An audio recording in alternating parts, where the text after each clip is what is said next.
स्वागत है आपका। एनडीटीवी मध्य प्रदेश छत्तीसगढ़ देख रहे हैं आप और आपके साथ मैं हूं आसिफ शेख। भोपाल एम्स स्वास्थ्य सुविधाओं को और बेहतर करने के लिए एक नई पहल करने जा रहा है। एम्स प्रबंधन सरकार के साथ मिलकर वन स्टेट वन हेल्थ की नीति पर विचार कर रहा है। क्या है ये वन स्टेट वन हेल्थ और कैसे इससे आम आदमी को फायदा होगा, यही जानने के लिए हमारी सहयोगी अमृतांशी जोशी ने खास बात की है भोपाल एम्स के डायरेक्टर अजय सिंह से। एम्स भोपाल स्वास्थ्य सुविधाओं में सुधार के लिए एक नया नवाचार करने जा रहा है और ये नवाचार सरकार के साथ मिलकर करने जा रहा है। एक ऐसी नीति जो कि शायद प्रदेश की स्वास्थ्य सुविधाओं को और भी ज्यादा बेहतर बनाएगी। वन स्टेट वन हेल्थ, इस नीति पर एम्स भोपाल विचार कर रहा है और मेरे साथ इस पर बातचीत करने के लिए एम्स के निदेशक अजय सिंह मौजूद हैं। उनसे बातचीत करेंगे और जानेंगे किस तरह से ये नीति को प्लान किया जा रहा है, जमीनी स्तर पर लाया जाने वाला है। सर, बहुत बहुत स्वागत है आपका एनडीटीवी में। सर, मुझे लगता है कि इसकी जरूरत बहुत पहले से थी, क्योंकि हम देख रहे हैं कि हम आगे बढ़ रहे हैं, लेकिन जब तक हमारा स्वास्थ्य क्षेत्र मजबूत नहीं होता हम फिर कोई काम के नहीं हैं।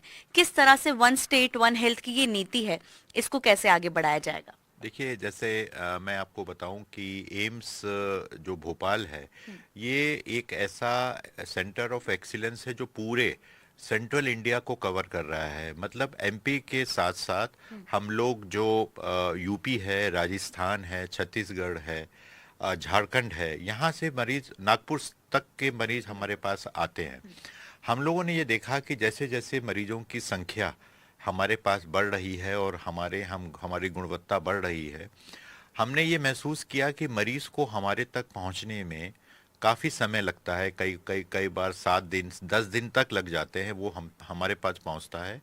और ऐसे में जो कम गंभीर चीज़ थी वो हमारे तक पहुंचते पहुंचते गंभीर हो जाती है, जिसमें मरीज को समय ज़्यादा लगता है, इलाज ज़्यादा महंगा हो जाता है। ये सारी चीज़ों को ध्यान में रखते हुए हमने सोचा कि एक ऐसा प्रयास करें जिसमें हम सब डॉक्टर, चाहे वो गवर्नमेंट सेक्टर के हों, चाहे वो प्राइवेट सेक्टर के हों, चाहे वो मेडिकल एजुकेशन के मेडिकल कॉलेजेस के डॉक्टर्स हो, हम सब एक साथ बैठें। हमने 118 डॉक्टर्स को अपने एम्स में बुलाया।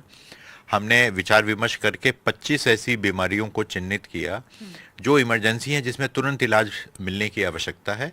और उन 25 बीमारियों का हम लोगों ने आपस में डिस्कस करके एक स्टैंडर्ड प्रोटोकॉल बनाया। इस स्टैंडर्ड प्रोटोकॉल का मतलब है कि चाहे मरीज किसी भी दूर दराज एरिया में हो और वहाँ डॉक्टर्स यदि सरकारी पीएससी भी है, तो हमने कहा कि ये दवाइयाँ, ये चीज़ें आपको शुरू करें, और यदि आपके पास उससे ज़्यादा ट्रीटमेंट देने के लिए व्यवस्था नहीं है तो आप यदि भेज रहे हैं किसी हायर सेंटर में, तो हमने उसके मापदंड सिद्ध बना दिए कि इसके माध्यम से ही आप भेजें, इतना इलाज करने के बाद भेजें, और जो कागज आप दे रहे हैं मरीज को उसमें ये लिख के भेजें, जिससे कि हमको कंटिन्यूटी बनी रहे और हमको इलाज करने में आसानी रहे। तो इसके लिए हम लोगों ने, मैंने ये पाया कि भारत सरकार और हमारी एमपी गवर्नमेंट सरकार की दोनों में ही इच्छा शक्ति बहुत ज़्यादा है, और दोनों ही इस व्यवस्था को बढ़ाने के लिए उन्होंने हमारा हौसला अफजाई किया। और उसकी वजह से हम लोगों ने एक ग्रुप बनाया जो कि डॉक्टर्स को, 100 डॉक्टर्स को हम लोग एम्स भोपाल में बुला रहे हैं ट्रेनिंग देने के लिए। और ये एमपी के डिफरेंट जिलों से डॉक्टर्स हैं, और जो हमसे ट्रेनिंग लेके फिर वापस जाएंगे और अपने अस्पतालों में, अपने एरियाज में ट्रेनिंग देंगे, जिससे कि एक चेन बन जाए। सिर्फ डॉक्टर्स नहीं, नर्सेज भी बहुत इंपॉर्टेंट होते हैं, पैरामेडिक्स भी होते हैं, उनका भी हम लोग ट्रेनिंग हमने किया। और सिर्फ इतना ही नहीं, मेडिकल एजुकेशन में भी हम लोगों ने सहयोग करके जो डॉक्टर बन रहे हैं उन पे भी हम लोगों ने कैसे अच्छे गुणवत्ता वाले डॉक्टर्स तैयार हों एमपी गवर्नमेंट के, एमपी के मेडिकल कॉलेजेस में, इस पे भी काम किया। तो ये सारी चीज़ें हम लोगों ने साथ में काम करना शुरू किया, जिससे कि हर चीज़ के लिए मरीज को, छोटी से छोटी चीज़ के लिए हमारे एम्स भोपाल या किसी बड़े सरकारी अस्पताल में भागने की ज़रूरत नहीं है। क्योंकि मैंने ये पाया कि जो एमपी गवर्नमेंट है वो काफ़ी पैसा खर्च कर रही है पेरिफेरी में हेल्थ सर्विसेज को बनाने के लिए, और अच्छे उस पैसे को कैसे यूटिलाइज करें, ये प्रयास है। सर, जो आपने जिक्र किया कि गंभीर बीमारियां, वो ऐसी कौन सी बीमारियां हैं, क्योंकि हमारे दर्शक भी जानना चाहते हैं कि उनको भी पता लगे कि कौन सी बीमारियों के लिए चीजें अवेलेबल रहेंगी। दूसरा, प्रोटोकॉल की जिसने आपने बात की, किस तरह से वो प्रोटोकॉल मतलब माइन्यूट तरीके से एग्जीक्यूट किया जाएगा? देखिए, ऐसा 25 जो बीमारियां हैं वो उसमें गर्भवती महिलाओं से लेके बच्चों, बच्चों के साथ जो वयस्क हैं और जो हमारे बुजुर्ग हैं, इन सबकी बीमारियां ली। इसमें हार्ट से संबंधित यदि पॉइजनिंग हो जाए, कोई गलती से कोई दवा खा ले या कोई पॉइजनिंग हो जाए, एक्सीडेंट हो जाए, सांस से संबंधित, लंग से, लिवर से, मतलब हर प्रकार की दवाइयों, हर प्रकार की बीमारियों को हम लोगों ने इसमें लिया। जो ऐसी बीमारी पे हमने ज्यादा ध्यान दिया जिसमें समय बहुत इंपॉर्टेंट होता है, तुरंत इलाज मिलने ना मिलने से बीमारी बढ़ सकती है और जान भी जा सकती है, तो उनको हम लोगों ने लिया। और उसके लिए हम लोगों ने बहुत ही नीचे से ये मानते हुए कि हमारे जो पीएससीज में क्या क्या सुविधाएं होती हैं और क्या सुविधाएं नहीं होती, उसको ध्यान में रखते हुए हम लोगों ने उन्हीं से पूछा कि आप क्या कर सकते हो, और जब उन्होंने जो बताया उसी के हिसाब से हमने ये जो प्रोटोकॉल है ये बनाया। सर, एम्स पर लोगों का भरोसा इसलिए होता है क्योंकि बेहतर सुविधाएं मिलती हैं और कम पैसों में मिलती हैं, इसलिए चाहे वो कोई भी व्यक्ति हो, वो एम्स भोपाल के दरवाजे पर आता है। क्या जमीनी स्तर पर भी इस तरह के जो है वो एसओपीज लागू किए जाएंगे कि उनको कम पैसे में बहुत अच्छी सुविधा मिले और कम समय में ज्यादा से ज्यादा सुविधाएं मिल सके? बिल्कुल, आप सही कह रहे हैं कि एमपी गवर्नमेंट के सभी ऐसे अस्पतालों में ऐसी व्यवस्था सरकार ने की है कि इलाज मुफ्त मिले, दवाइयाँ मुफ्त मिलें और डॉक्टर्स का परामर्श भी समय के साथ मिले। उसी के साथ आपने अभी फिलहाल आपने देखा होगा कि एमपी गवर्नमेंट ने एक एयर सर्विसेज पेशेंट को शिफ्ट करने के लिए की, और उसमें पहला एक मरीज जो कि पुलिस का कांस्टेबल था, वो एम्स में एयरलिफ्ट करके लाया गया जिससे हम उसकी जान बचा पाए। तो ये सब कुछ सुविधाएं ऐसी हैं जो मैंने आपसे बोला कि इच्छा शक्ति काफी ज्यादा है। और सबसे अच्छी बात हमें लगी कि जो हमारे माननीय मुख्यमंत्री जी हैं और जो माननीय स्वास्थ्य मंत्री हैं शुक्ला जी, दोनों लोग बहुत ही ओपन हैं और हमारे जो भी प्रयास होते हैं या जो भी सुझाव होते हैं उस पर तुरंत वो लोग विचार करते हैं। तो मुझे पूरी विश्वास है कि एमपी गवर्नमेंट के प्रयासों से एम्स भोपाल जो ये परिकल्पना कर रहा है, ये स्वास्थ्य सेवाओं को बहुत ऊपर ले जाएगा। आपने एक बहुत अच्छी बात का जिक्र किया कि सरकार पैसा बहुत खर्च करती है, चाहे वो सामुदायिक केंद्रों की बात करें या किसी भी अन्य जिला अस्पतालों की बात करें। कई बार सर ऐसा होता है कि वो सुविधाएं लोगों तक नहीं पहुंच पाती है, सरकार की मंशा है लेकिन किन्हीं कारणों से नहीं पहुंच पाती है। तो क्या इसको लेकर भी जमीनी स्तर पर आप नजर रखेंगे? देखिए, व्यवस्थाओं का सुपरविजन करना तो सरकार का काम है, उसमें हम लोग सीधे तौर पे एम्स भोपाल नहीं आता है, लेकिन हम लोग ट्रेनिंग से संबंधित, इलाज से संबंधित, और इवन यदि आप मरीज को वहीं से अपने पीएससी से हमसे व्हाट्सएप के माध्यम से या हमारे ई कंसल्टेशन के माध्यम से, तो हमने 75 डॉक्टर्स के साथ ई कंसल्टेशन शुरू किया है।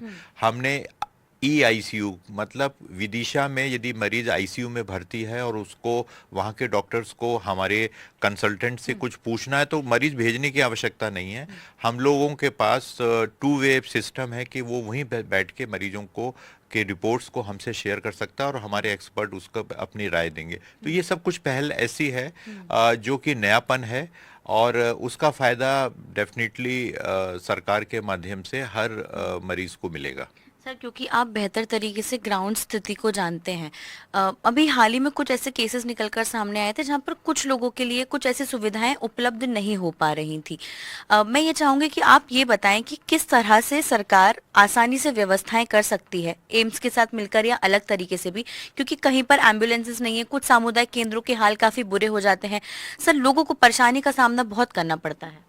मुझे ऐसा लगता है कि जो नई सरकार मध्य प्रदेश में और भारत सरकार ने जो है, दोनों की ही प्रायोरिटी जो है हेल्थ सर्विसेज को इम्प्रूव करने की है।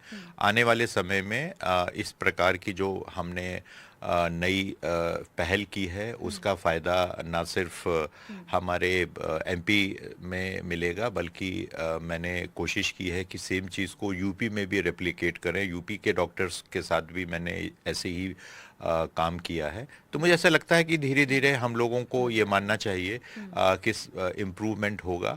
आप जानते हैं कि जनसंख्या एक मेन कारण है, लेकिन सबसे अच्छी बात मैं फिर रिपीट कर रहा हूँ, इच्छा शक्ति दोनों ही सरकारों में है। जब इच्छा शक्ति होती है तो मुझे नहीं लगता कि असफलता मिलेगी, जरूर सफलता मिलेगी। क्योंकि आज हमको पहली बार इस तरह से आपसे चर्चा करने का वक्त मिला है, तो मेरे 2-3 सवाल और इससे अलग हैं। गर्भवती महिलाएं और बच्चे और महिलाओं का स्वास्थ्य बहुत इंपॉर्टेंट है सर। मुझे लगता है कि अगर ये दोनों को संभाल के रखा जाए तो हमारा देश और बेहतर तरीके से डेवलप करेगा। एम्स भोपाल किस तरह से कोई आगे नवाचार इस तरह के कर रहा है जिससे कि लोगों को ये जानकारी मिल सके कि वो एम्स के रास्ते आ सकें अपनी चीजों को लेकर? आपने बहुत अच्छा सवाल किया और मैं आपको बहुत ही बताना चाहता हूँ खुशी के साथ कि अभी भारत सरकार के से हम लोगों को एक बच्चों का पूरा अस्पताल, जो कि सेंट्रल इंडिया में शायद पहला अस्पताल होगा जिसमें एक छत के नीचे, चाहे वो बच्चों के हार्ट से लेके किडनी से लेके कोई भी बीमारी हो, एक ही जगह पे स्पेशलिस्ट उसको देखेंगे। अभी तक भटकना पड़ता था, तो एक अस्पताल ऐसा उन्होंने हम लोगों को सैंक्शन किया है जो हम लोग करेंगे। एम्स भोपाल में पहली बार 10 बेड बच्चों की इमरजेंसी और जो इंजर्ड बच्चे आ रहे हैं उनके लिए हम लोगों ने अलग से आईसीयू बनाया है बच्चों का, वो इमरजेंसी में ही है। और ये कुछ ऐसी चीज़ें हैं बच्चों के लिए। साथ में हम लोग ने जो गर्भवती महिलाएं जिसकी बात आपने की, ऐसा देखा जाता था कि जो हाई रिस्क प्रेगनेंसीज हैं जिसमें कोई कॉम्प्लिकेशन के रेट्स ज़्यादा हैं, उनको छोटे अस्पताल या पेरिफेरी के अस्पतालों में प्रॉपर इलाज नहीं मिल पाता है, चाहे सुविधाओं की वजह से या जो भी हो। उसके लिए हम लोगों ने एनएचएम के माध्यम से, हमारे पास एक सेंटर ऑफ एक्सीलेंस हमारे यहाँ बनाया गया जिसमें हमने उन्हीं मरीजों के लिए डॉक्टर्स को ट्रेन किया है और हमने व्यवस्था की है बेड्स की, और हमने अलग से एक ऑपरेशन थिएटर ऐसे ही मरीजों के लिए अलग से किया है। तो ये कुछ ऐसी चीज़ें हैं जो आपने पूछा कि हम लोग नयापन दे रहे हैं, जिससे कि ऐसे मरीज जिनका कहीं कोई और नहीं इलाज मिलता है, उनको अब कहीं और दूर भागने की जरूरत नहीं, उनको भोपाल एम्स में ही ट्रीटमेंट मिल जाएगा। सर, पिछले दिनों मैंने सुना था कि एम्स में जो बढ़ते हुए हार्ट अटैक के केसेस हैं उसको लेकर भी काफ़ी स्टडी की जा रही है, और मुझे लगता है कि सबसे बेहतर इलाज यहाँ पर प्रोवाइड किया जाता है। सर, क्या वजह रह रही है जो ये केसेस बढ़ रहे हैं? और दूसरा कि एम्स भोपाल इसको लेकर कैसे प्रयास कर रहा है? जब भी कोई मरीज आता है तो किस तरीके से उनको जल्द सुविधा दी जाती है और किस तरह से हम थोड़ा बहुत अपने ऊपर ध्यान दे के भी रोक सकते हैं? देखिए, इस चीज़ बिल्कुल सही बात है कि आज का जीवन जो है उसमें यंग एज में भी हार्ट अटैक्स हो रहे हैं। कम एज में हार्ट अटैक होने का 2 वजह है कि एक तो स्ट्रेस बहुत ज़्यादा है, और स्ट्रेस के साथ हमारा जो लाइफ स्टाइल है वो बहुत बदल गया है, खान पान जो है बहुत बदल गया है। तो एक तरीका है कि क्या हम इलाज दे सकते हैं, वो तो मैंने आपको बताया कि हमारे पास सुविधाएं हैं। सबसे अच्छी ज़रूरी बात है कि जो प्रिवेंशन है, रोकथाम है, वो ही होना चाहिए कि हमें थोड़ी सी एक्सरसाइज करना चाहिए, योगा, हम लोगों को योग करना चाहिए, हम लोगों को अपना जो खान पान है वो व्यवस्थित करना चाहिए, जो संतुलित आहार है उस पे हम लोगों को विशेष रूप से ध्यान देना चाहिए। जो एक टेंडेंसी बच्चों में बढ़ रही है, यंग लोगों में, कि जो पैकेज्ड फूड होता है उसको मंगाते हैं, वो मुझे ऐसा लगता है कि पैकेज फूड वगैरह को खाने के बजाय जो घर का सादा खाना होता है उसको ज़्यादा खाना चाहिए। तो ये सब कुछ चीज़ें ऐसे आप करेंगे, और बीच बीच में आपको अपने हेल्थ का चेकअप जरूर कराना चाहिए, जिसमें बीपी हुआ, हार्ट का हुआ, जिससे कि यदि कहीं कुछ गड़बड़ हो रहा है, खास तौर से जिनके घरों में, फैमिली में इस तरीके की टेंडेंसी है, माता पिता में किसी को ये बीमारी है, उनको जरूर कराना चाहिए, जिससे कि आप इससे पहले कि कोई गंभीर बीमारी हो, आपको पहले से ही बचाव दिया जा सके। क्योंकि मुझे लगता है कि बतौर मैं आपका समय ज्यादा ले रही हूँ, क्योंकि लोग आपको सुनना चाहते हैं और आप पर भरोसा भी ज्यादा करते हैं।